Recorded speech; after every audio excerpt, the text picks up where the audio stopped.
April 7, 1945. Across the endless Pacific Ocean, a colossal shadow looms on the horizon.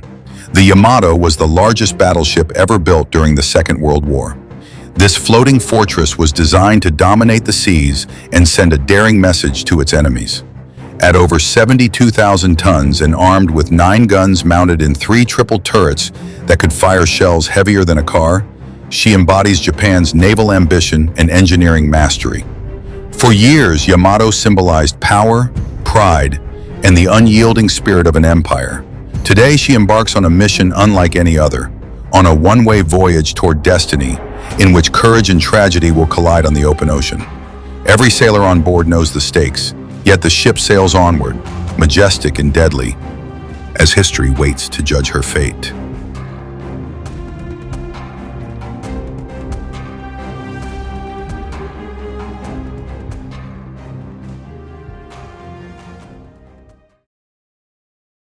The Yamato-class battleships were conceived in the early 1930s as part of Japan's secretive Circle 1 program, a naval expansion plan driven by the Imperial Japanese Navy's determination to outmatch the United States in the Pacific.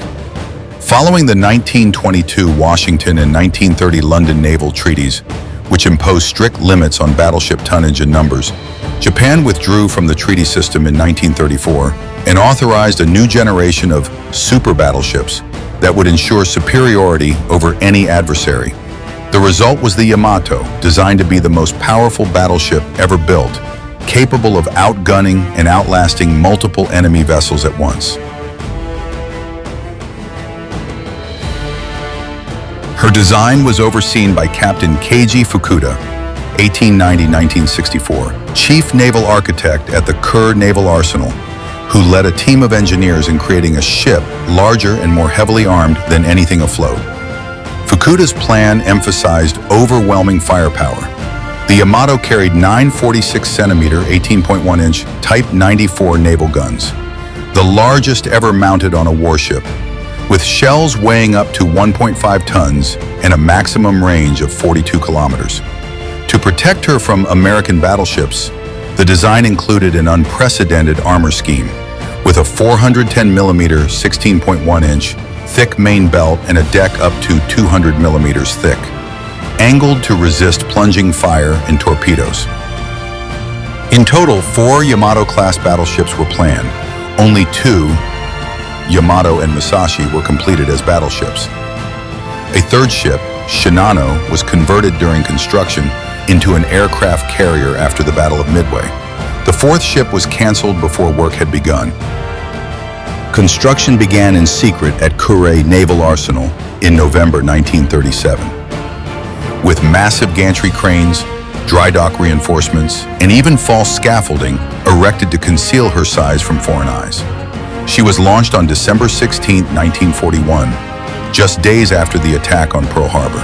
Yamato symbolized Japan's naval ambition, a floating fortress meant to embody the nation's industrial might and serve as the centerpiece of fleet engagements. However, by the time she entered service, the shift toward carrier warfare had already made the super battleship concept strategically obsolete. Even so, Yamato remained a powerful symbol of Japan's determination to project strength throughout the war.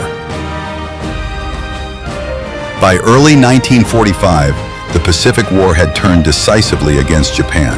The Allies were advancing relentlessly across the ocean, seizing island after island, and were now preparing to invade Okinawa, only 350 miles from the Japanese mainland. In this desperate moment, Japan's naval leadership launched Operation Tengo. The plan sent Yamato and a small escort force on a one-way mission to attack the Allied fleet off Okinawa, then beach themselves to serve as stationary batteries. It was a final attempt to delay the Allied advance and showcase Japan's resolve, even at the cost of certain destruction.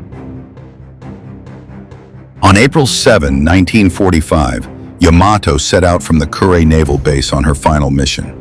She was accompanied by a light cruiser and 8 destroyers, forming a small escort for such a massive ship. Their goal was to sail south toward Okinawa and engage the Allied fleet. From the very beginning, the mission was doomed. American codebreakers had already intercepted the operation, and a fleet of overwhelming Allied forces lay in wait, ready to confront Yamato long before she could reach her target.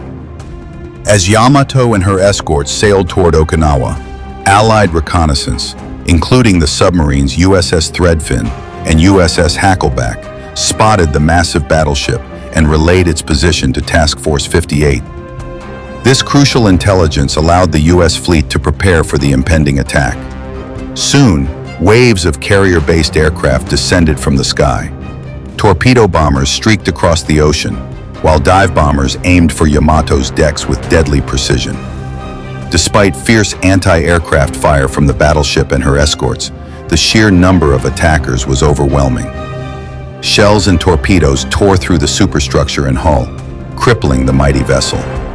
One by one, her guns fell silent as smoke and fire engulfed the ship, a stark testament to the devastating power of the Allied air assault. Bomb after bomb, and torpedo after torpedo ripped into Yamato's hull. Critical hits caused the great battleship to list heavily to port, flooding compartments and disabling her engines.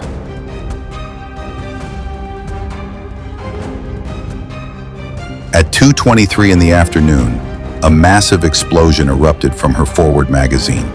A blast so powerful it sent a mushroom cloud towering 6 kilometers into the sky. Within minutes, Yamato capsized and slid beneath the waves of the East China Sea. Of her crew of more than 3,300 men, only about 280 survived. Over 3,000 sailors went down with the ship, making it one of the deadliest single sinkings in naval history.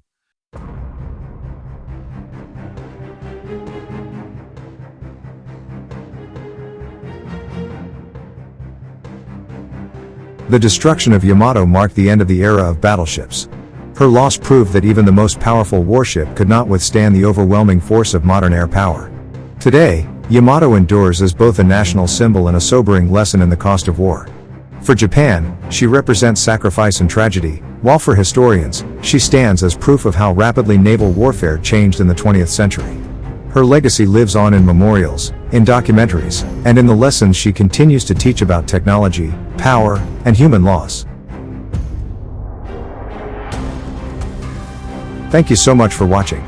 If you enjoyed this video, please give it a like, and don't forget to subscribe for more incredible stories about engineering marvels and war machines. I'd love to hear your thoughts in the comments below, and I look forward to seeing you again in the next video.